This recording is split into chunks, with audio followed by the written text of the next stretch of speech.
So yeah, My Hero Academia, World's Heroes Mission. That is what I'll be reviewing today. So yeah. Besides one thing, which isn't a spoiler, but it is just one thing. When I first started watching this, I'm not going to say when I figured out, because I think about like roundabout when you have them going to specific sections. I'm not going to say any more than that. But I didn't know. It's like, when does this take place? And then I'm like, oh wait, no, then it takes place. Which is, I am going to say it because I think that would be probably the market. Where does this place take part in the timeline?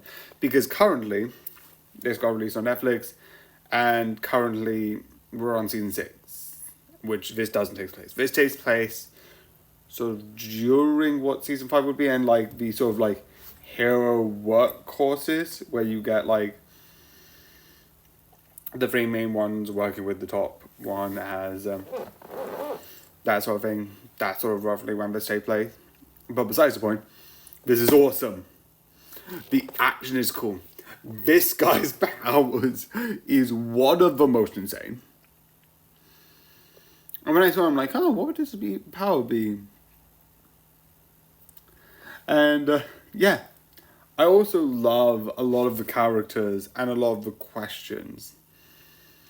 Not like because like I agree with it, but I just love the idea of like this type of antagonist compared to what we usually have, which means... So I love the idea with this villain. He is awesome, he is creative, and I just find it absolutely insane how like really interesting this guy is as a villain. The idea of like this person being this this person being the opposite of, you know, because the last thing, couple of villains you've had is either wanting some sort of power, or because I forgot the one in the other movie, because I know there was another movie where it takes place in a like sort of like fun thing, and it takes place with his thing. But I love the idea that this villain, because you get the main 2 villains, which is dealing with the League of Villains, and they're like quirks or everything. And then you have the other ones, which are just playing sides. And this guy's the opposite of the main villain, where it's like, no, let's get rid of quirks. Let's destroy them. Because you've been talking about Doomsday Theory. Doomsday Theory is sort of...